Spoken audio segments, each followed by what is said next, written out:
Gaming, the final frontier. Hey there, welcome to What Are We Reading, now with 20% more mumbling. Hey, let's not throw me under the bus like this, please. Okay, you don't like this story, you're going to mumble more. That's just how these things happen. I know, but still, this time I don't know, Frito therapy? pie? No, that's also an additive, but I was talking about something else.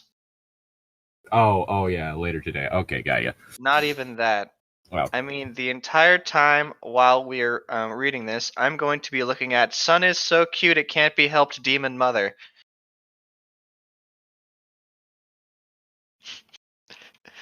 okay, that sounds vaguely familiar, but like one of the ones I'm thinking was mildly incestuous, so... No, this is about a mommy raising her child. But mommy also happens to be a demon. Oh, now I remember. Okay, yes, now I remember. That's because like later on meet her sister too. And there's that Yes. one human lady. Yeah. Okay, now I know which one you're talking about. Oh fuck, I need to keep up on that one. That one was adorable.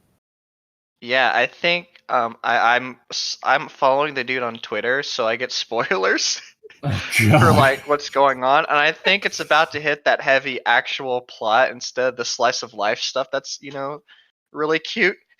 And I'm Oh kind of worried because I don't know how bad it's going to get, but things look pretty bad in some of the pictures I've seen. wow. Yeah. Can't say I was ever expecting that. Well, I mean, it's Yeah. about demons, so I mean, it could have happened at some point. Yeah, now I'm just flashing back because recently today I've like got fully up to date and finished Don't Break Anything Toriko-san. And I was not expecting what happened in the second to last chapter. I've never read it, so you can tell me.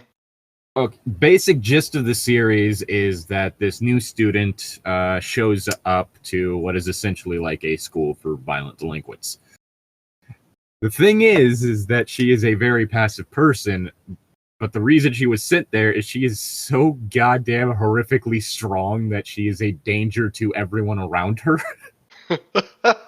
Before her introduction, it's mentioned that the person being like transferring in sent multiple people to the hospital and single-handedly collapsed a building.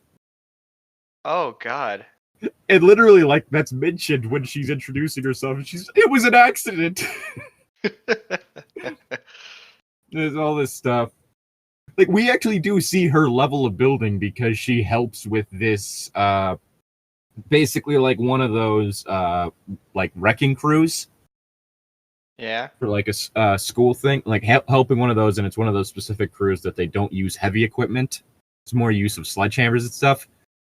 Oh. And so, like, the person in charge is like, wait a minute, you've been holding out on me. I want to see you go all out. And literally, in 3 seconds, demolishes a building. I could just picture just being like, "Ha, we get to go home early now." Yeah, but it's like the whole thing of like, she's trying to make friends. She's never had friends, and so she gets like basically forced upon like this one group who really can't stand her due to the fact that every time she's around, either they get hurt or something gets broken. Oh gosh. She's like, I finally have friends. We aren't your friends. Please leave me alone.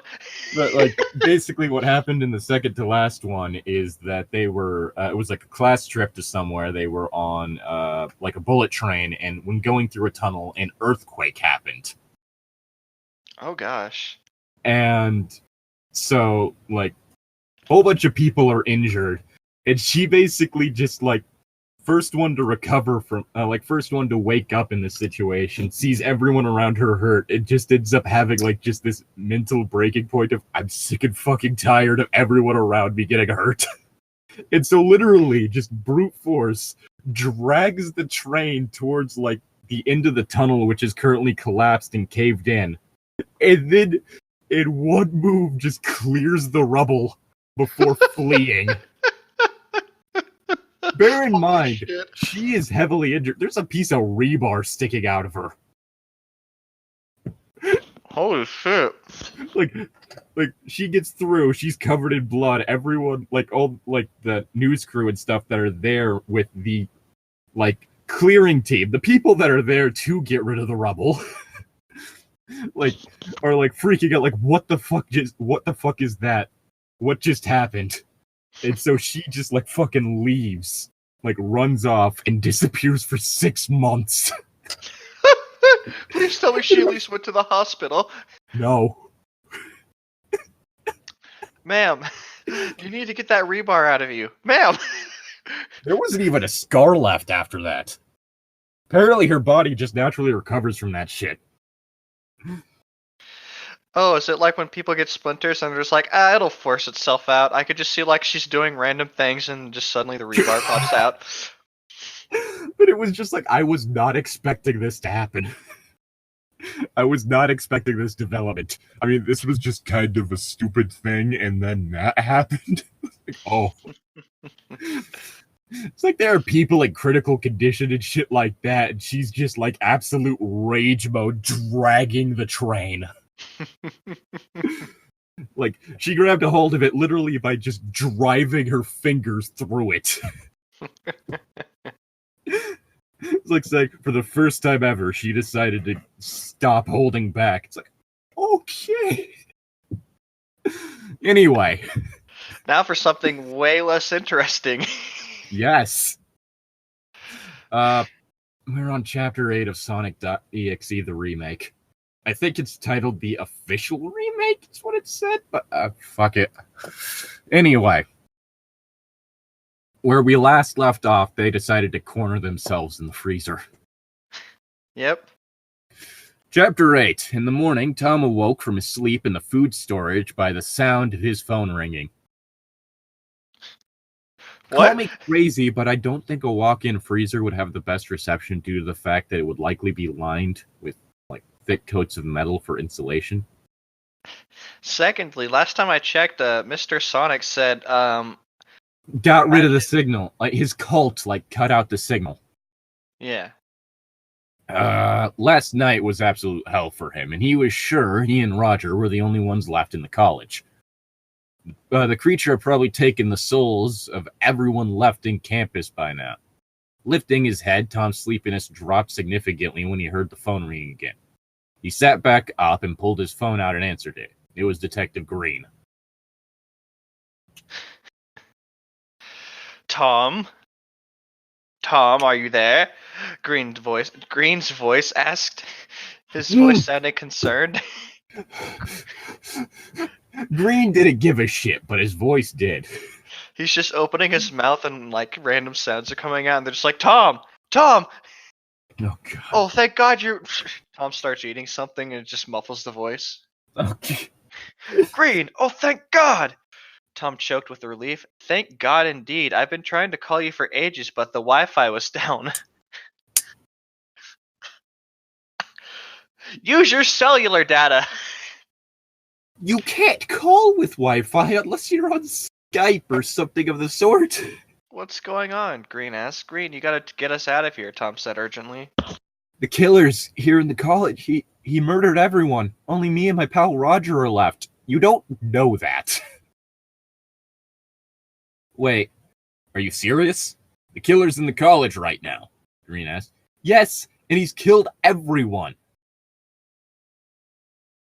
Please, you gotta get us out of here. Tom desperately pleaded.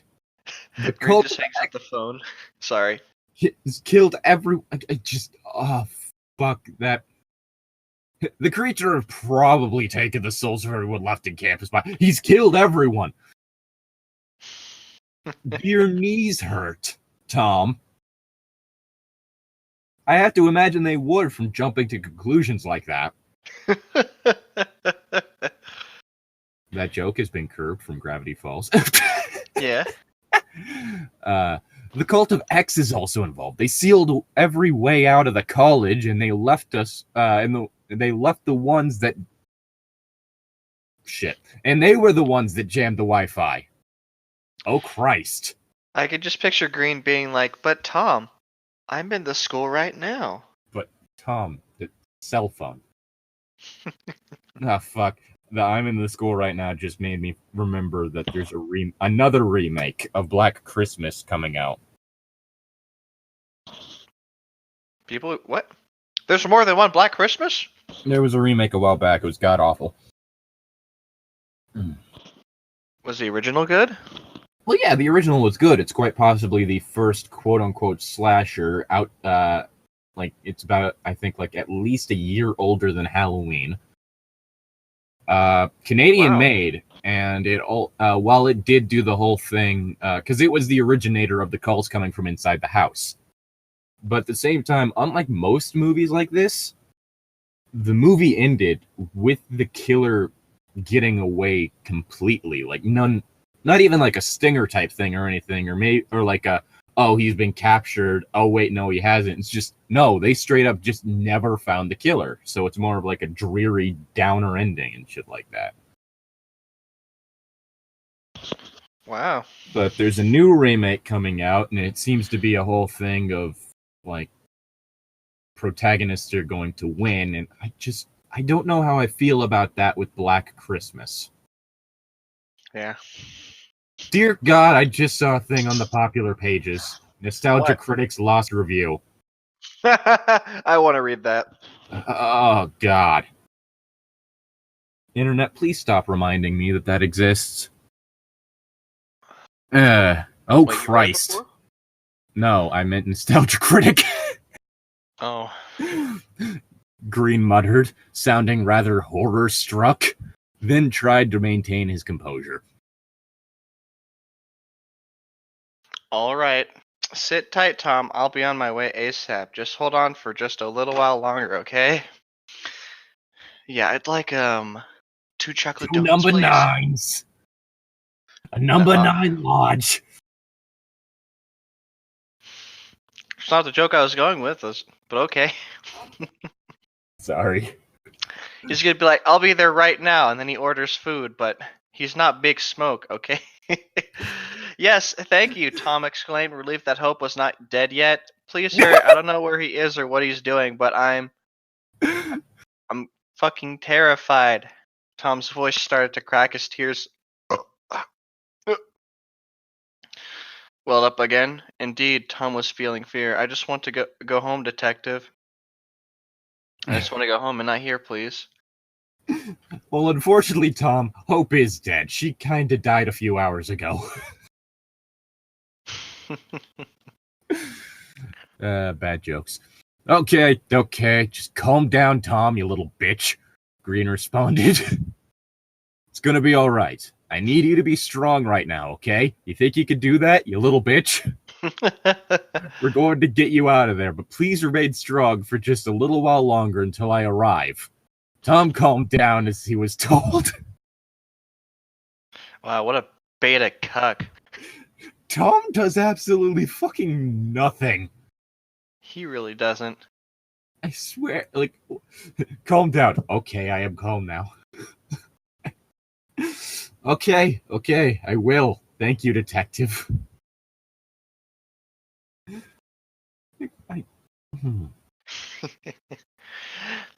With that, they both hang up. Tom stood back up. Roger, he said, Roger, where are you? Detective Green was on the phone. He is on his way right now. We're getting out of here, Well, I know it's Raj because it's short for Roger. I know.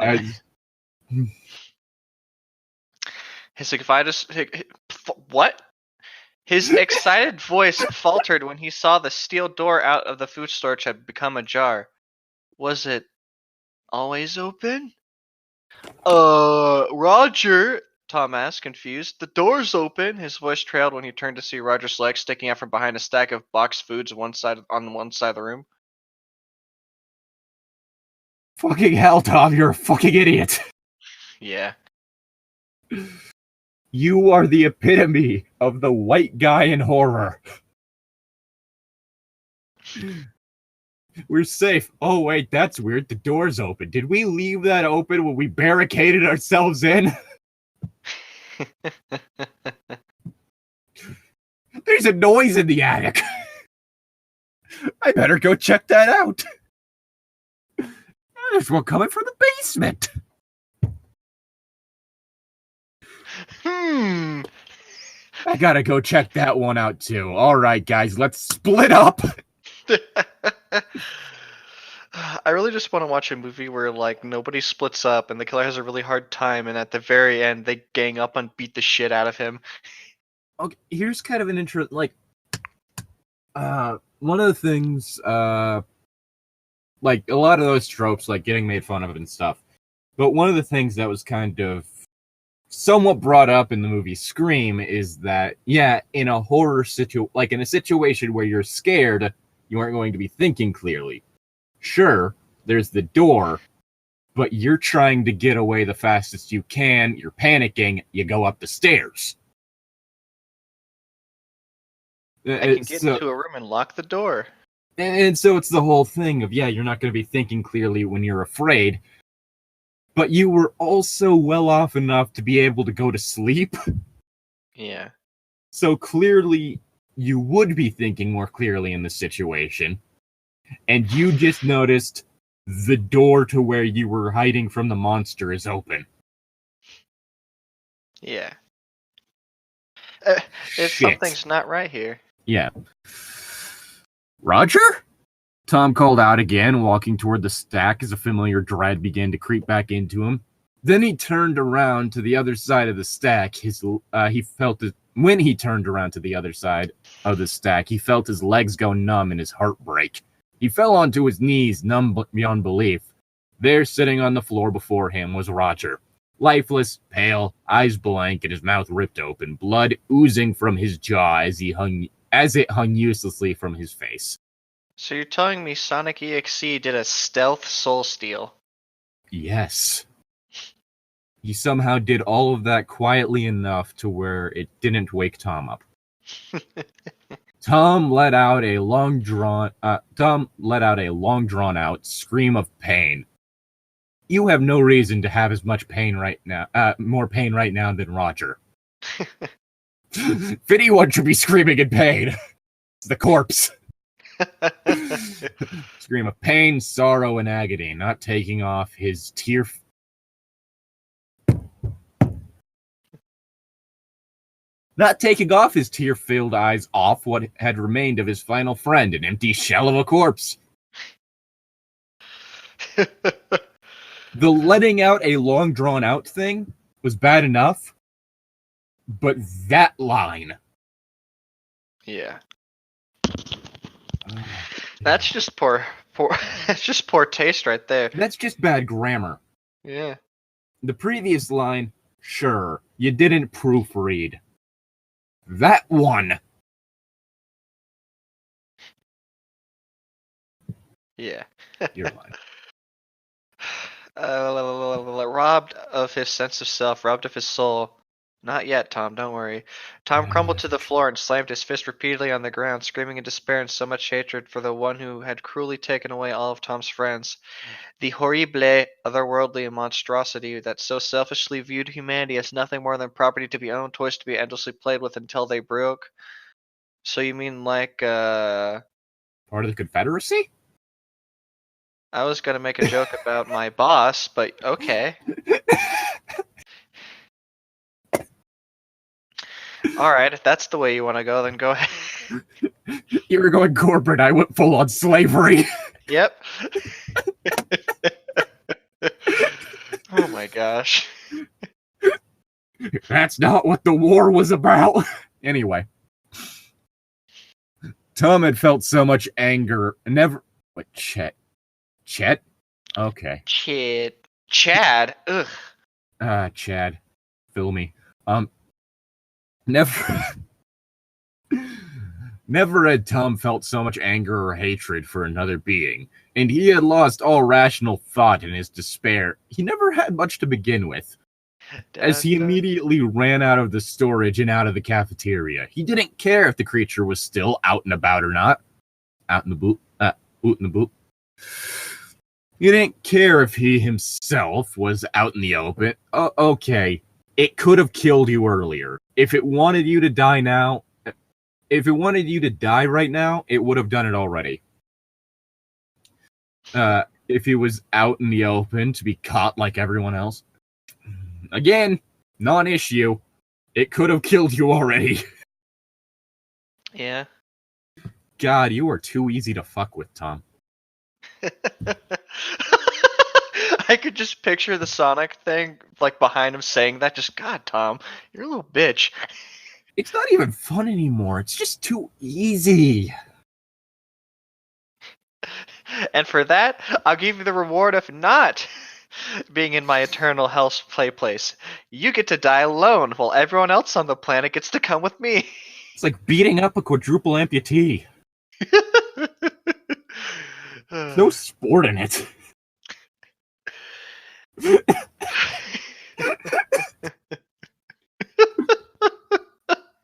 Holy shit. He had enough, right? That's the line? Yes! He had enough. He ran and he ran until he reached his own dorm room. He breathed maniacally, looking at his laptop that sat on his desk. Yeah, why does that say maniacally? That should be manically. Also, his dorm room isn't the same building he was stuck in. What happened to all the It boards? shouldn't be. Wait,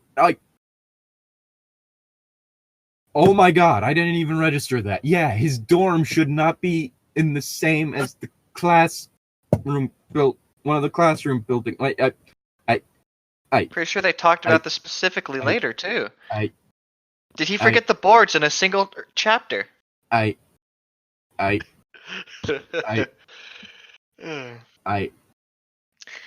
He looked at. God, this is making me sick. Desk. He looked at it with such a mad, hateful look in his eyes, as if he knew just what to do to end this, as if he had been meaning to do it from the very beginning. In a maniacal rage, Tom grabbed his laptop and slammed it on the floor, then slammed it again. Okay, between that and what I just saw as the first line of my paragraph? Uh-oh. I don't know if you saw it. Kicking it, he then grabbed a hammer. Where did he get the hammer? That is an excellent question. Deus Ex Hammer. And started smashing the... no, I guess it would be Hammer Deus Ex.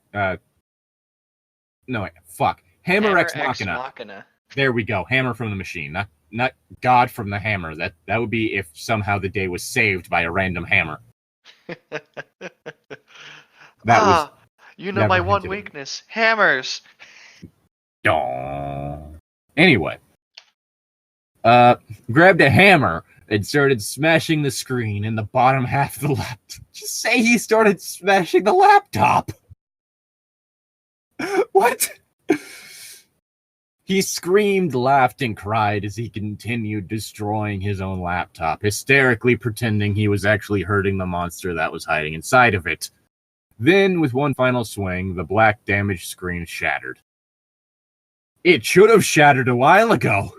Yeah. It was done. He had done it. The bridge between worlds had been demolished. If the creature was already back in his world, there was no way he was gonna cross back over now. What if you trapped him on this side, smartass?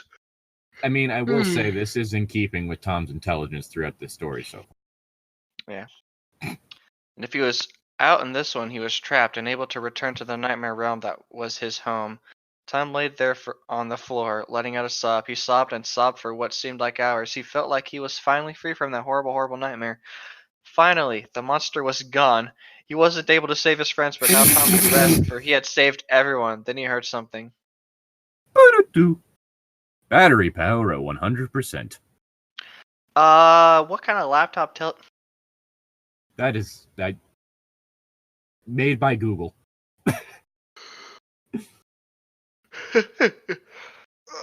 Tom stepped up and slowly turned to see Kyle's laptop. It had fully charged. He immediately felt the urge to destroy it too.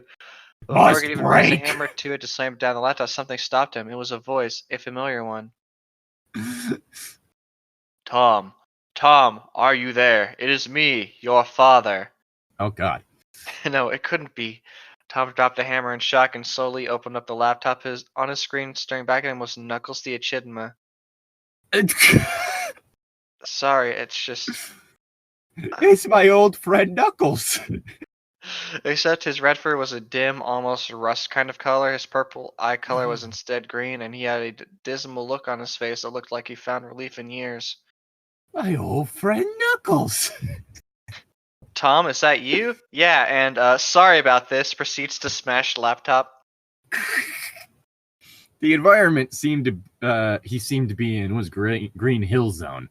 Tom looked at the Knuckles that was staring back at him. The Knuckles then then weakly spoke up that it was in that unbelievably familiar voice. I mean, we all know where this is going. But holy shit! Yeah. Hey, Tom, you got any weed? Hey, Tom, you got any weed? Oh, God, just sandwich. Extra mayo. Just how I like it.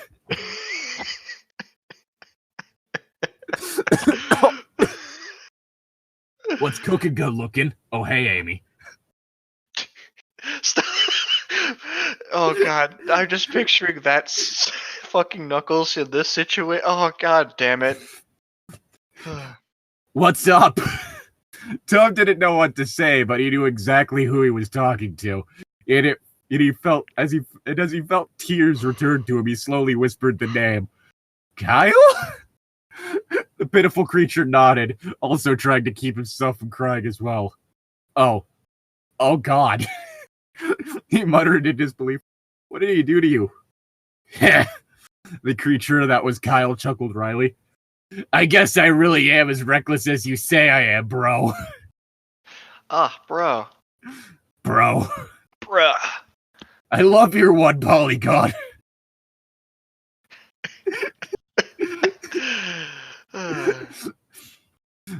Tom didn't say anything. He just looked at his childhood friend.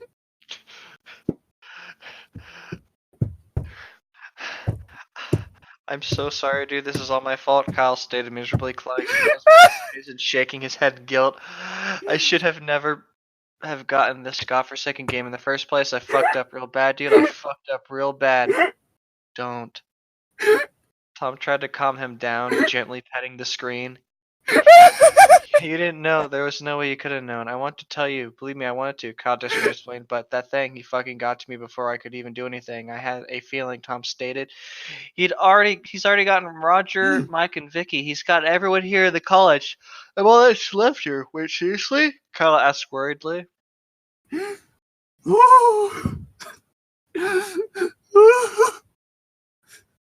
I'm just gonna say it. If you want your story to be taken seriously as a horror, don't suddenly make one of your characters. Don't suddenly have it to where one of your characters is trapped inside Knuckles the Echidna.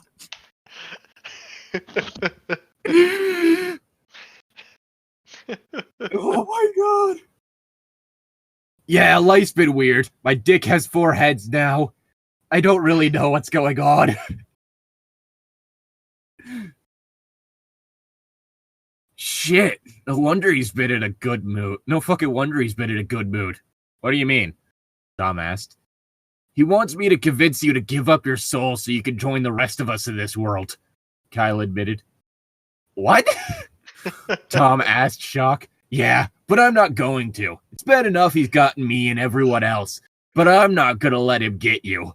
Kyle spoke up, his courage rising. Courage, what are you doing here? The things I do for love. Oh, fuck, that was a shit Courage impression. Better than mine. Let's see. Story sucks. Tom, you need to get out of that college. But before Tom could say anything else, the screen glitched and changed. Kyle was gone, and the screen became undescribable. It's just a computer screen. I guess it suddenly went all Lovecraftian, and now it's, like, not looking how it should. His laptop went into the 4th dimension. On the beach that no one knew the name of. No! Tom yelled, clutching the sides of the monitor. Give him back! Give him back, damn it! The glitching subsided, and then Tom froze. He was now looking into what looked like a dark hallway. The walls were purple, lined with torches. What? Oh my god, is it the Eggman level? Well, I don't think... Wait, maybe, yeah. With the rows of dark red curtains that were slowly swaying and the floor was checkered, the hallways looked as if it was fading into darkness. A piano started to play as Tom looked at the hallway. Oh, it's the Eggman level.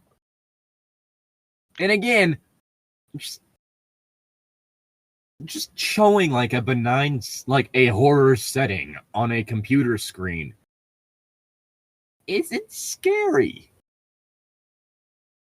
I say it right now, it's not scary. Not that scared. Not really scared at all. No, It's not spooky. not really scary. It was a sort of melody, faint, distant. He couldn't tell if it was supposed to be somber or melancholic. As it continued to play, two red dots appeared in the darkness of the hallway, and Tom froze. He watched in horror as the false Sonic creature that had been tormenting him these past weeks walked into view, smiling that wide, sharp-fanged smile as he came closer still. Oh, God. Trying to do technology horror just doesn't tend to work. Like, at least not when it's like something like this. Yeah. Oh, God. Anyway. Oh, fuck, sorry.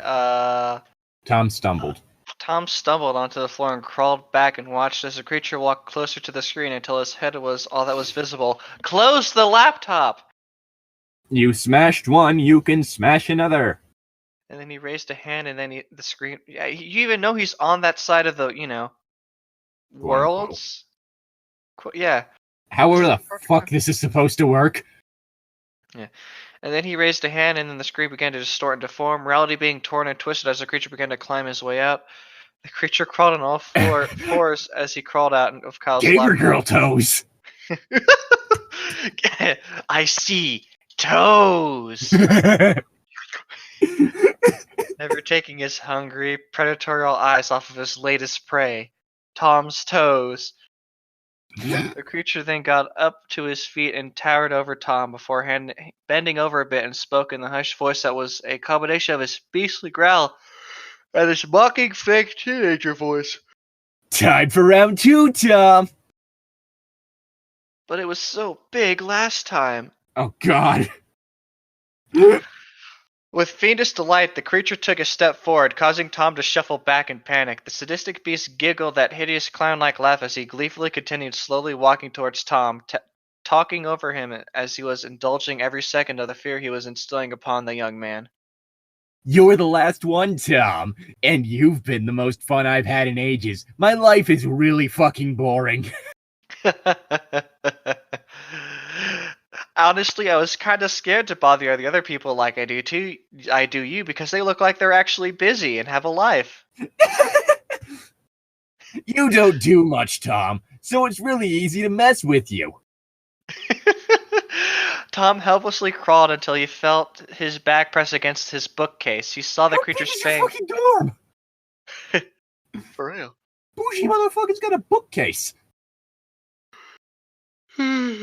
Good luck getting that back out. Fucking hell, yeah. He saw the creature's fangs glistening with his drool as he came closer towards him and was itching to grab Tom with his hand. The creature's eyes rolled back as he huffed and snarled pervertedly. Okay, so I guess it's not just that he came closer, but he also just came. For real.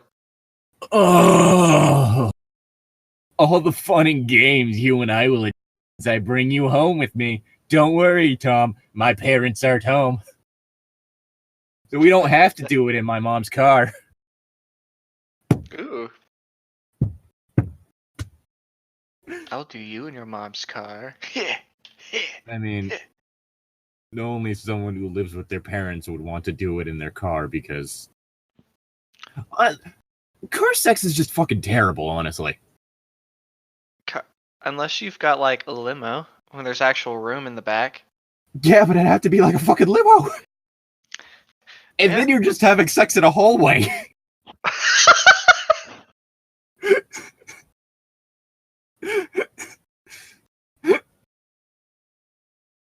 So otherwise, I was about to drink water when you said that. I almost spilled everything on my computer. Because otherwise, it's just a horrifically cramped space. That is no fun for anyone. Unless you're a midget. They'll have enough room, Yeah, but then they both have to be little people for it to work. Yeah, you really don't think the people from Little People Big World have fucked each other in a car? Why did that show come to my head? What? Alright, I'm just gonna... No, please! Tom whimpered and begged, tears streaming down his face. The creature growled and stared lustfully down at him. Bad touch. Bad touch. His faint smile more maniacal than ever imagined. Maniacal would work there. Tom saw the knife holder in the kitchen behind You have a kitchen in your dorm room! He had to be quick. This dude fucking... I dare say you might even become one of my favorites. I'm not gonna lie, I do kind of enjoy doing this fucking voice. Yeah, you've been having fun with the voices at least. At least that's the one good thing from this. And then as soon as the creature lunged in to grab Tom, he dodged out of the way and then pulled the bookcase over the monster, causing it and all its contents to topple on top of him. The creature snarled and yelped as he got partially buried in books and trophies while Tom made a mad dash for the kitchen. The minute the creature pushed the fallen bookcase off himself and pulled himself out of the mess, he turned after Tom had stopped when he saw Tom had pulled out the largest knife out of the knife holder and pointed it at him. There was a very tense silence. Tom was aiming his knife... What? I just picture this huge fucking demon. It's just like, oh god, a knife! I'm just imagining someone holding Sonic at knife point.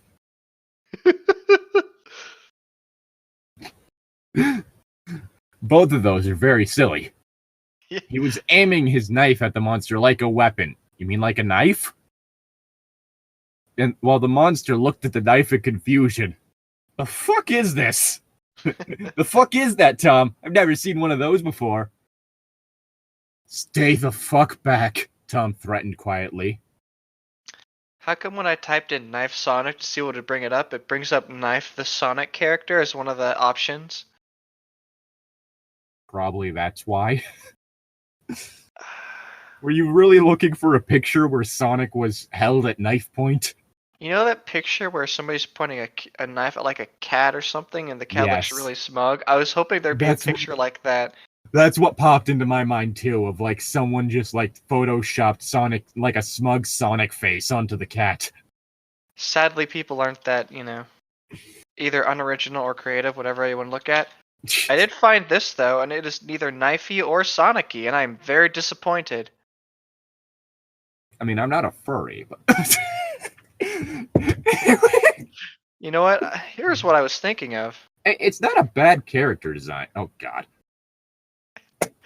He's got a knife. Get it? It's a sword. Here we go. I found Sonic. I found what I was looking for. It's not a bad character. The weird thing is that with how stylized it is, it just feels like a chibi Kino no Mimi. Yeah. You know what I mean? Yeah. The design of it just makes it feel like, oh god damn it.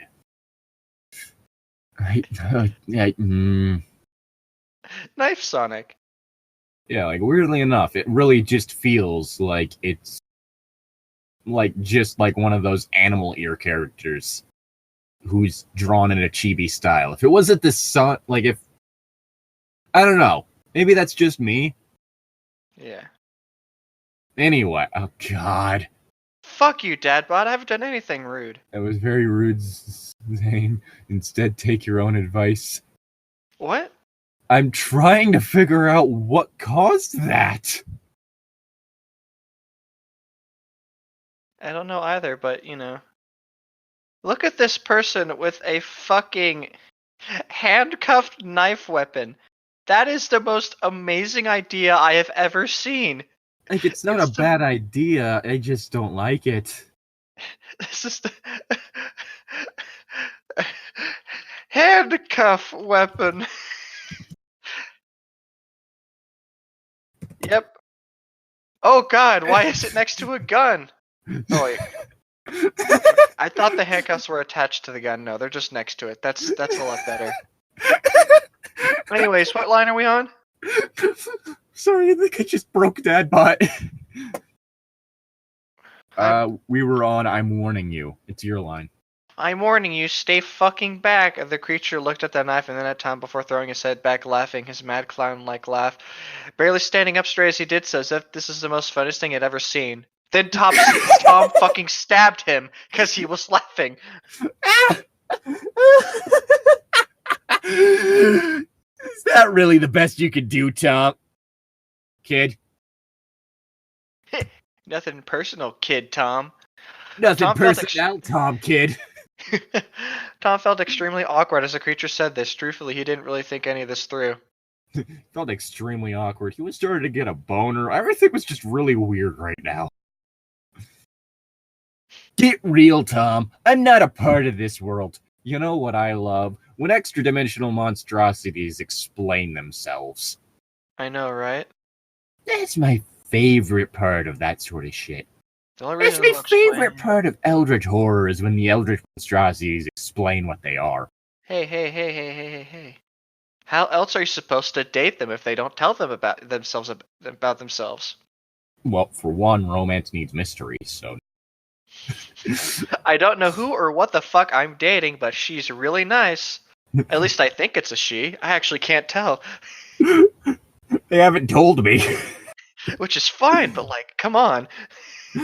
I don't know why, my immediate thought was, I didn't expect when I started dating this person to find out they had several murder charges put against them, but... Every time I ask them about it, they just says romance has mystery. And you know what? I was kind of surprised when I find out, so I kind of have to agree with them there. How do you know if that thing's really capable of killing something like myself? Again, nothing that's worried about, nothing that knows that a knife can't hurt them is going to say, hey, that knife can't hurt me. Yeah, if it's not gonna hurt you, I'd do a fucking power move and walk into the knife. Yeah, I'd walk into the knife. That's what I'd do. No, that won't hurt me. Don't even try. I'm serious. You can't hurt me with that. So just put down the knife. Yeet. Step away from it. Just put it back on the counter. Take a few steps that way. All right. Now where was I? You can't hurt me with that knife. Are you willing to take that kind of risk? Holy shit, this Sonic voice is devolved. Tom's knife hand shook slightly. He was really in a tight spot now. Did too. What? His knife hand shook slightly, as did his hand knife. Ah, yes, the secret hand knife he's going to use when the first knife fails. He wasn't sure if hand knife is actually just the knife in his hand. He wasn't sure if the knife was enough to hurt this creature, let alone kill him, and it's not like he could just run out the door and find the way out. The creature would surely catch him, and Green hadn't arrived yet. This knife won't do anything, but the detective will. Trying to think of his options while keeping his posture and gaze on the monster, not showing him any weakness, Tom suddenly paused. Perhaps there was a way to escape this if it meant sparing himself from the same fate as all those this creature had taken away. No, not willing to take that risk, but I am willing to take something else. Your dick. Tom quietly told him, his voice shaking, the creature's brow furrowed, his smile fading as he had a look of suspicion. What are you doing? Wait. Tell him Sorry, immediately. I'm Oh. already losing faith in this. I'm reading ahead and it pisses me off. Yeah, you looked ahead. Tell him Yeah, and now I'm immediately. mad. Sorry. Yeah, I understand. Yeah. Tell him immediately brought the knife to his own neck. No! Don't! Oh, oh. Come on there, Tom. I need your money. Yeah, I'm just gonna say it now. Typically, suicide is not a power move. No, not really. For the first time he heard it, he heard fear in the creature's voice as he roared at him. His hand outstretched, a look of genuine panic on the creature's face. Got your attention now, didn't I? Good, Tom continued, keeping the knife at his own throat. You're not getting me, goddammit. You may have gotten everyone else, all my friends, but not me. Either you let me go now, or I'm gonna become the one toy you can never fucking have. Aye. The creature's face contorted into that of rage, his voice much less that of a teen, more like that of a monster. It's not fair. That's not fair, damn it. You were supposed to let me win. Are we really going with this? I could just picture the monster really just being like, okay, go ahead. I mean, the whole thing is that it wants his soul, and so I guess the assumption is that if he kills himself, his soul will be gone, and therefore, monster can't have it. Yeah, but like, he's already gotten so many people. What's one guy? Ugh. Good point. He is a greedy bastard. Mm-hmm. He's like a dragon, but with souls. I need to have several so that I can just pile them up and lay on them. Tom watched as the creature tirelessly flailed and snarled angrily, smashing and knocking down several furniture in his tirade? Tirade. Tantrum, basically. Yeah. You cheated! That's not fair! You're a rotten little cheater, Tom! And you're pathetic, Tom yelled. You're not some all-powerful being that owns mankind. You're just a psychotic, spoiled little brat and a bully. The creature growled as he paced the room, glaring at Tom. You took all my friends. Tom's voice quivered and with spite. I really hope he just, he hasn't done it yet, and the creature could have slapped the knife out of his hand in that, tirade. It could. And that's ignoring the...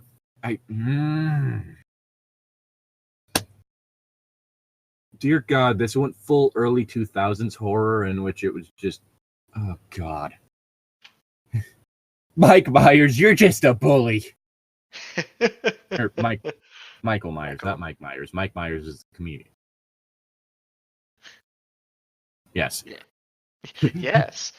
Michael Myers, you bully. Going around killing people.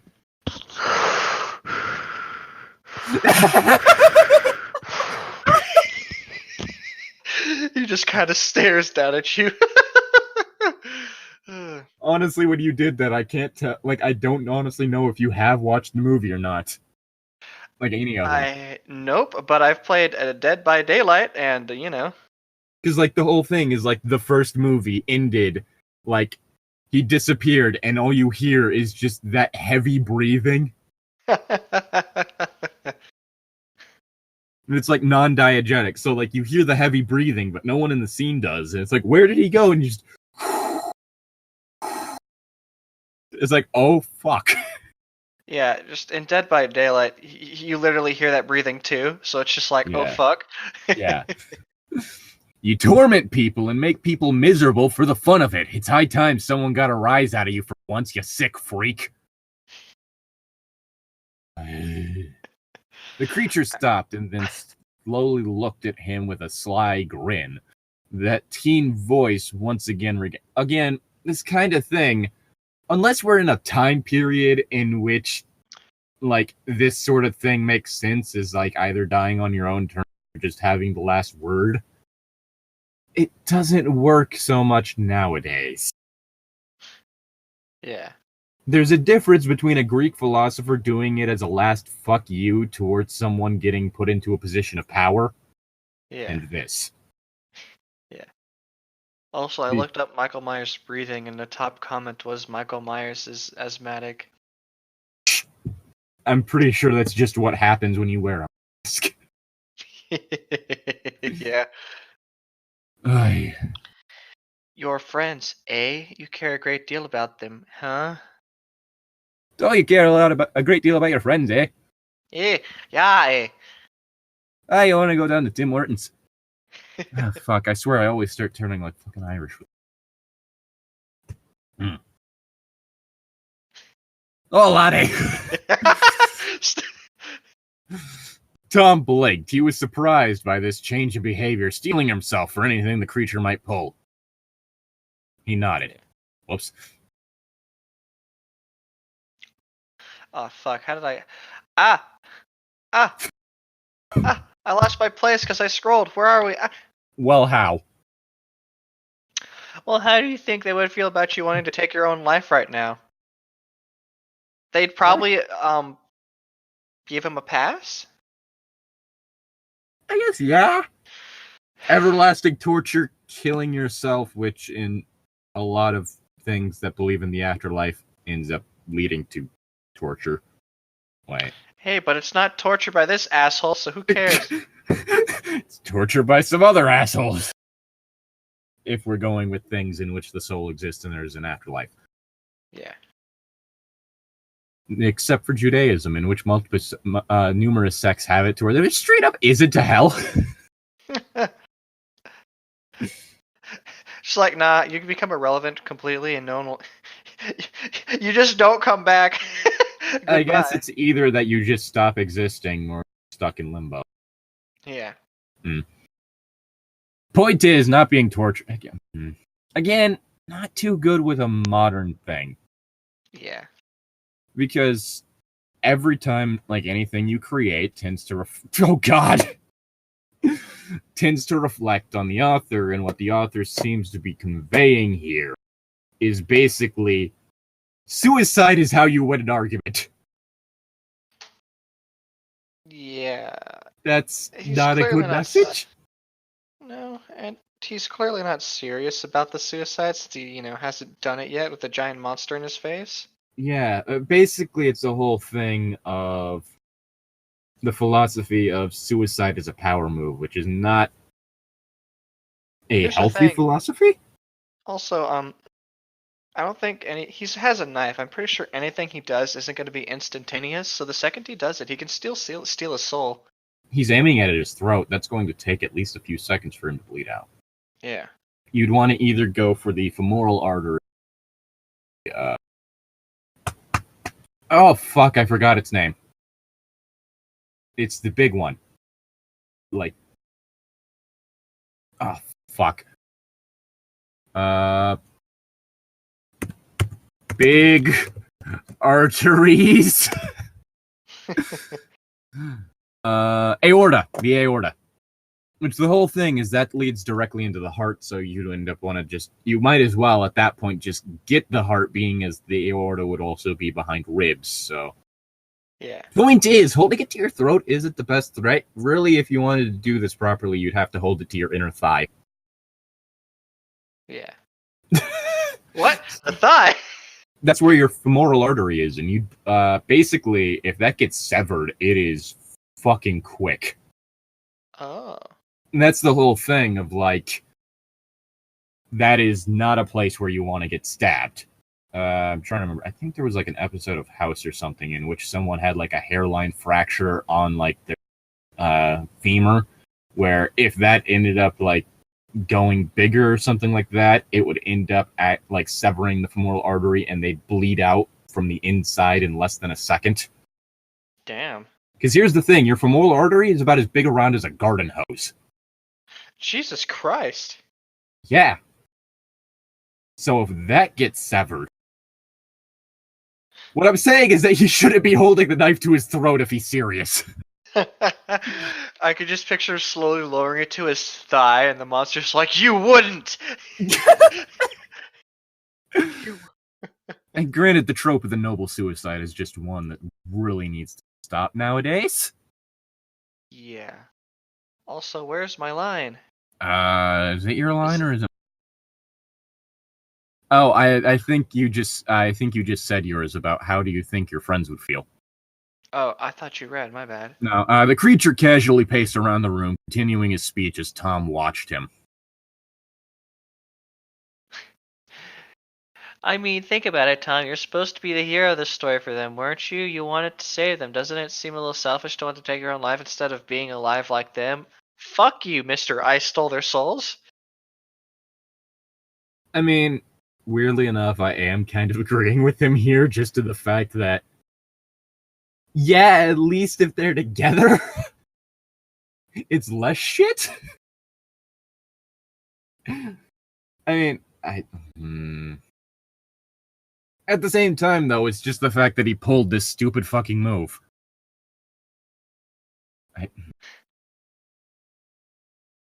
Again, not how you win an argument.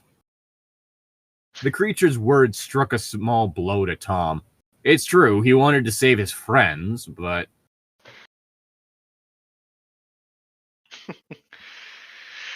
Why, I'd even go so far as to say that unbelievably cowardly of you, Tom. Your friends are still living in my world, hoping that you'll come to save them, and here you are, choosing to abandon them, choosing death over seeing them again. Okay, I don't think we really have, like, actually gone after the author themselves here. Yeah. But I think that line might actually warrant it. Yeah. You can do that, I'm not gonna bother. The whole thing of calling someone contemplating suicide coward. Fuck you. Oh, yeah. Let's not do that, please? Yeah. Tom struggled to keep the knife at his throat. He didn't want to admit it, but the creature was right. He was outright abandoning his friends by choosing death. Guilt washed over Tom as he began to realize how selfish he was.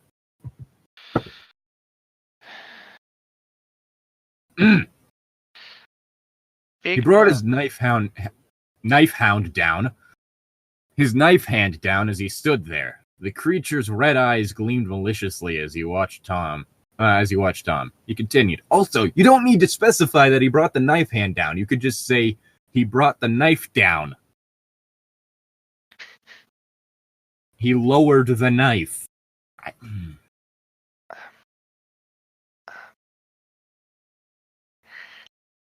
alright? No, I don't like how he dropped the knife. I'm doing fine. No, so that he could put it next to his thigh. Oh, okay, that's better. It's a carving knife, so it's long enough. This isn't just any knife, it's my carving knife. Oh god, no, it's just long enough. It's fucked up for me to make this joke, but at the same time, yeah.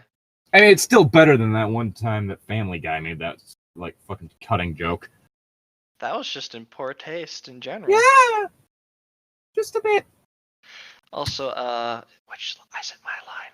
That's the I keep forgetting where my line is, I'm sorry. Well, now you're voicing Sonic. You start with personally. Personally, I prefer the air. God, what the fuck? Personally, I see no reason why you should choose death when you're dead. There was a period. Yeah, I'm sorry. When you're dead, you can no longer be with those you care about. You can't see those you love anymore. I mean, why do you think I'm collecting every human being on Earth? Because you're a dick? And if that's your goal, you don't need to be a dick to them after you've got them. Mm-hmm. Typically the kind of person that goes around, like, just taking a whole bunch of shit saying that they're saving people isn't then torturing those people. Mm-hmm. Tom looked up at the creature, unable to provide an answer. Instead, the creature continued to explain. Mm-hmm. Sorry, I'm really sorry. I'm clocking out of this. I'm reading the manga because I really just hate this so much. Yeah, it just got really fucking tasteless. Mm-hmm. Is it my line again? Yes. Because the soul can't die, they continue going on even once you leave the body. This is what I do. I take the soul. Sir, why are you worried about him killing himself then? Yes, I have question. Where is soul go when die? Soul doesn't leave body normally. Soul trapped in dead body. Then you can get soul out of dead body. If soul go to afterlife, then soul not dead either way, so they keep going. Yes, but... This is a non-issue. Yeah, I molded into the appropriate shape, and then boom, you're now immortal, an immortal resident of my lovely home. Think about it, Tom. By entering my world, you're given the opportunity to never experience death. You can spend eternity with your friends, and only I can make that happen for you. Oh, I just suddenly got the image, like the thought popped into my head that what he specifically does is he turns them into characters from the Sonic universe. Yep. I mean, don't you want to be Rouge the Bat? No. He chose Silver as his favorite character. Oh, that's right. Don't you want to be Blaze the Cat? Treat me like a goddess. Bye, Felicia. Wait, no, I didn't say that. And remember, Silver, I was almost proud of you. That's the proudest you've ever been of me. Whenever you think of me, think of approximate gratitude. Oh, God. Fucking hell. Alright, the creature held out a hand to Tom as if giving him an offer. The creature's smile seemed less vicious and more friendly, teen voice overlapping the growl. Tom stabbed the hand. Stab the hand that shakes. I'm not asking much, really. All I ask is that you keep me entertained every now and then. It's only fair that way, right? You play whatever game I want with me, and you and your friends get to live and thrive in my beautiful world for eternity. You'll even get to go around being the character you love most. Doesn't sound like a bad deal, does it? I was joking! I could just picture Tom being like, wait a second. Silver's a pretty popular character, and if you're getting everyone on the world, then there'll be more than one Silver. I can't allow it! Only I could be Silver! No. You see, there's also all those people that are just their OCs.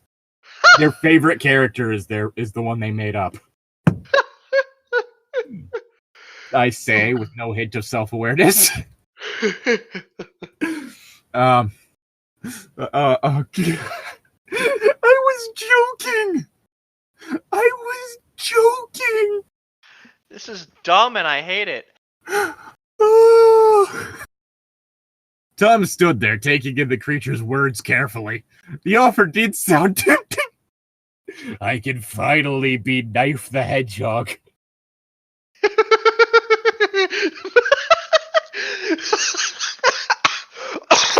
Oh god. Ow. Ow. You okay? I'm fine. Holy shit, dude. I wasn't ready. I really wasn't ready for that. But Tom Miller knew, from the moment he saw this creature, that it wasn't some hero or savior. He wasn't Sonic at all. It was just some monster pretending to be him. Tom took a deep inhale. Tom took a deep inhale. Oh yeah, big deep inhale. And looked at the monster, an air of confidence rising within himself as he saw the creature's smile dropping, as if he was beginning to know he wasn't getting through to him. Sorry, dude, a nice offer, but an eternity playing with you. I realize now you're not a spoiled brat. You're out of your goddamn mind. Tom yelled with courage burning within him. Oh god, I've looked forward. Jesus fucking Christ. The creature's mouth twisted into an angry snarl as he raised his hand to strike at Tom, but immediately froze. His black eyes wide and his red pupil shrunk as Tom redirected the knife back toward his own throat. Tom then asked, "You like going around as Sonic, huh?" Don't! Like pretending to be him, don't you? Don't you dare! Well, let's see if you're as fast as him! No! As soon as the creature roared and lunged toward Tom to stop him, Thomas Miller saw his scourge and plunged the knife into his own throat. We could probably finish chapter 9 too and get the story over with. Please get the story over with. But Please oh my god! You shouldn't be making that comedic! Yes, that's a level of dark humor a lot of people are probably gonna, I think I forgot the word. That feels Triggered by? Yeah. That feels unintentional unintentional comedy though. Yeah. That's what made that funny to me. So, you like going around being Sonic, don't you? Don't!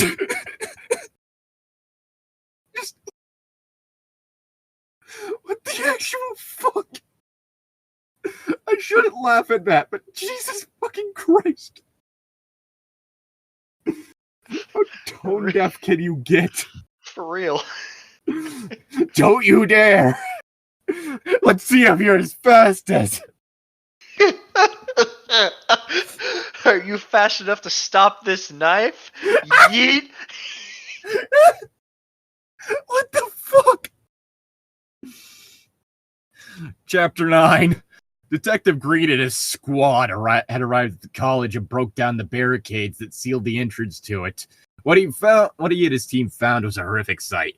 Bodies, both teachers and students, found here and there in the quiet campus. All of them dead, their mouths ripped open. Green had rushed down the hall with several cops to look for Tom, who left the fucking building like a moron! Somehow. Unless... Yeah. No, wait. Oh my god. It isn't. What? Keep going. Derek Green stood in shock as he found Thomas Miller. You skipped. With Green hoping the boy was still alive, and they entered Tom's dorm room. The dorm room is in the same building as the classrooms. There, Derek Green stood in shock as he found Thomas Miller sitting on a chair, dead. The autopsy reported that the knife halfway stabbed into Tom's throat was brought on by himself, suicide. However, the wound done to his face, his jaws pulled open to the point of ripping, the report could not say. Green could only assume that it was done by the same killer that killed everyone else in the college. Oh my god, I get what he did. He shoved the knife through his throat so that he couldn't get to the soul. He was blocking his own windpipe. You know, as interesting as that is, I weirdly get the feeling that that's not where the writer was going. As with the other reports, Tom's body was said to have lost 21 grams of weight. Forensics also found Tom's laptop completely destroyed, as if someone had taken a hammer to it. There was also a hammer right next to it. Surprisingly, the CD disc that was discovered inside the drive had remained intact, which Green had taken in as evidence. Kyle Scott's laptop had also become unusable as well, with its battery completely burnt out. The screen had cracked so much it wouldn't matter if one could turn it back on. The incident was eventually made public. Yikes. A few days later, Green was sitting alone in the bar. He felt guilty about letting all the students down, Tom especially. He drank his scotch and he remarked how terrified Tom was when he spoke to him on the phone for the last time. As he sat there trying to drown his guilt, Derek's sister Sarah sat with him. I figured out I'd find you here, she said. Derek grunted with a shrug. Surprisingly, I haven't handed in my badge. Why would Use your words. Surprisingly, I haven't handed in my badge yet. Look, I know you've had it rough, but you can't keep dwelling on the past. Tom wouldn't want that. Sarah tried to explain to him. Even so, Derek mumbled as he miserably looked at his glass of scotch. The only one who matters is Tom. It's not the fact that everyone else died, it's just the fact that Tom died. Yeah. Only Tom. Only Tom. I still prefer Monica. Just Monica? Just Monica. Just Monica. No, God, fuck. Anyway. Even if technically speaking, Yuri was my favorite. I haven't done anything with that game yet. I need to play it still. I mean, I do have that Let's Play. No, I want to play it first before I watch a Let's Play. Okay. Stop plugging yourself, dude. Why are you plugging yourself on your own channel? I gotta do something to pass the time. This story's bringing me no pleasure, so maybe plugging myself will. Get over here, Chad. Fuck. Our only lead's dead now. The killer's still out there, and we have no evidence of the cult of X being associated with the murder. I might as well just throw the towel right back in a dead end, sis. Well, not exactly, she reasoned. The forensics had reported they found something within Thomas Miller's trash when searching for evidence. Oh yeah? What? Derek asked, looking at her with a raised eyebrow. With that, she handed him a plastic evidence bag. In it was a letter, a crumpled up letter in jittery writing. It was the letter given to Tom by Kyle. Sarah then said rather coolly, "Seems our cult of X was quick to give him the game they gave to Kyle to Tom once he was done playing with it." Derek's eyes widened as he looked at the letter, then at her. "How many times have I said I loved having you as a sister, Sarah?"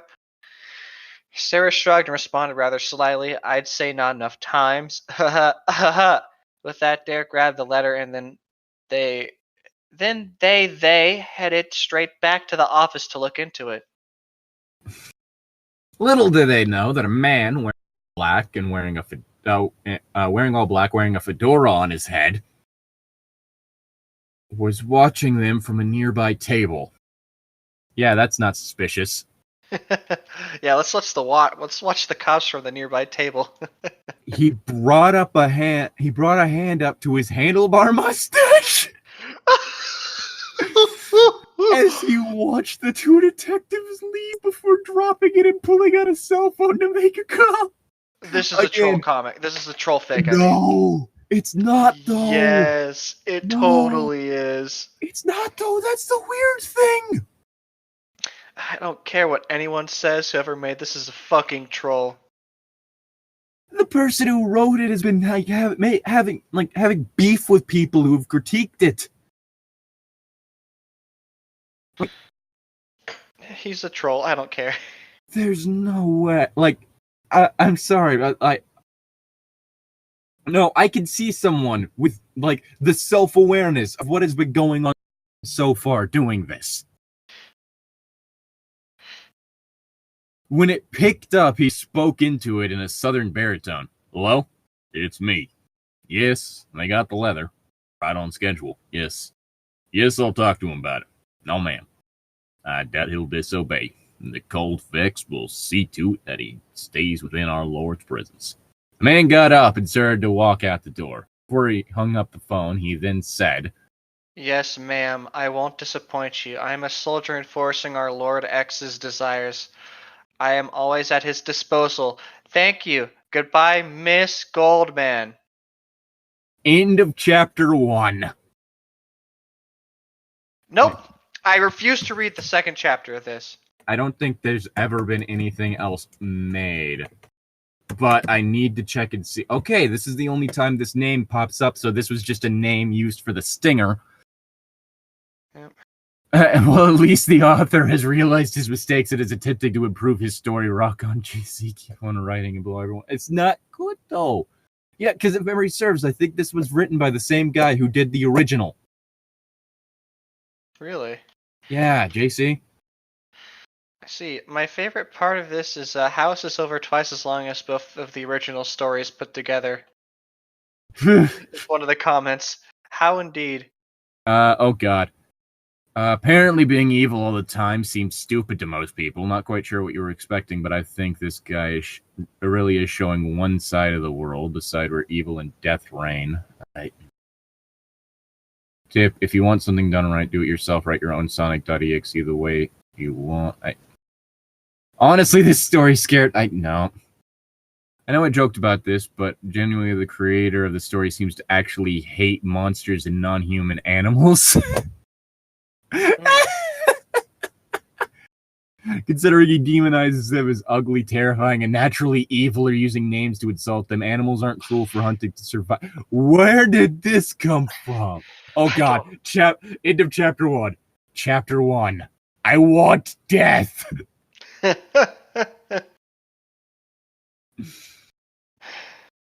Thank fuck that's over. I hated every second of that.